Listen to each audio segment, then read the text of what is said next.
मुळात पहिल्यांदा अक्षय मागे हो ना. दोन वेगळ्या गोष्टी आहेत. एक पहिली गोष्ट म्हणजे हायकोर्टाचा निर्णय आहे आणि मला असं वाटतं त्या हायकोर्टाच्या निर्णयाप्रमाणे सर्वांना वागावं लागेल.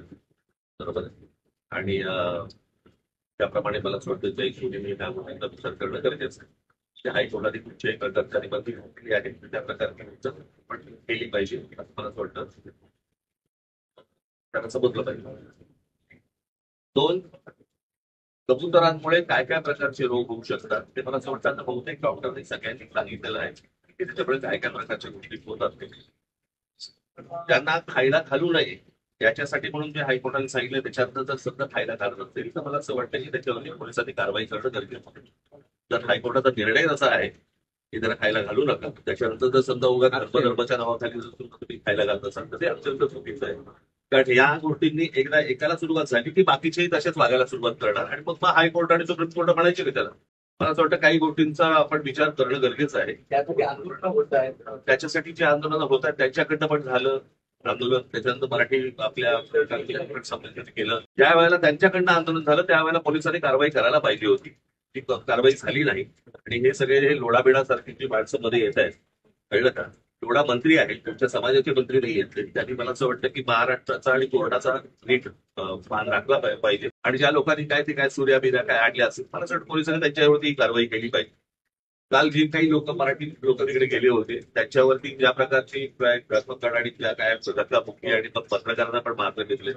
मला असं वाटतं हा काय प्रकार चालू आहे मला कळलेलं नाही. परंतु सरकारला नेमकं हवंय काय? या सगळ्या निवडणुकींसाठी म्हणून सर्व समाजांमध्ये पहिला हिंदी आणून बघितलं त्यांनी, तिकडे लागते का बघितली, मग त्याच्यानंतर आता हे सगळं त्यांनी कबूतर आणली. बरं का? आता माहिती आहे कुठकुठच्या प्राणी परत येतात याच्यापुढे आता येतील ते. वेगवेगळे विषय आणले जात आहेत. कल्याण डोंबिवली महानगरपालिकेला मास्क बंदी, मास्क विक्री बंदी, कचराखाना बंदी 15 ऑगस्टच्या निमित्तानं. मी आमच्या लोकांना सांगितलं ते चालू ठेवू आपण. कळलं?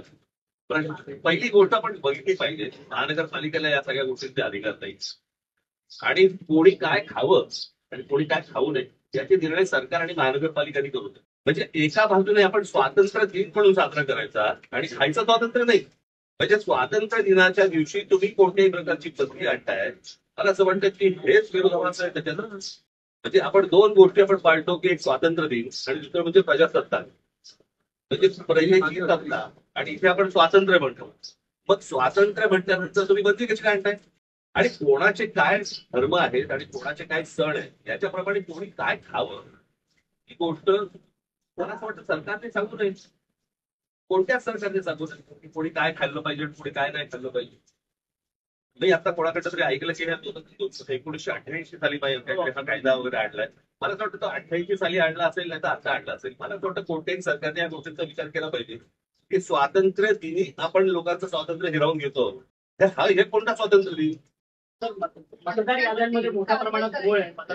मी 16-17 पासून बोलतोय. मतदार याद्यांमध्ये घोळ आहे. 16-17 सालापासून मी बोलतोय ना. बाकीचे आता बोलायला लागले. महानगरपालिकेतली मग मतदार यादींची तपासणी पुनर्तपासणी झाली पाहिजे का? झालीच पाहिजे आणि आमची लोकही तपासतात. सर पैठणमध्ये 33,000पेक्षा जास्त सगळे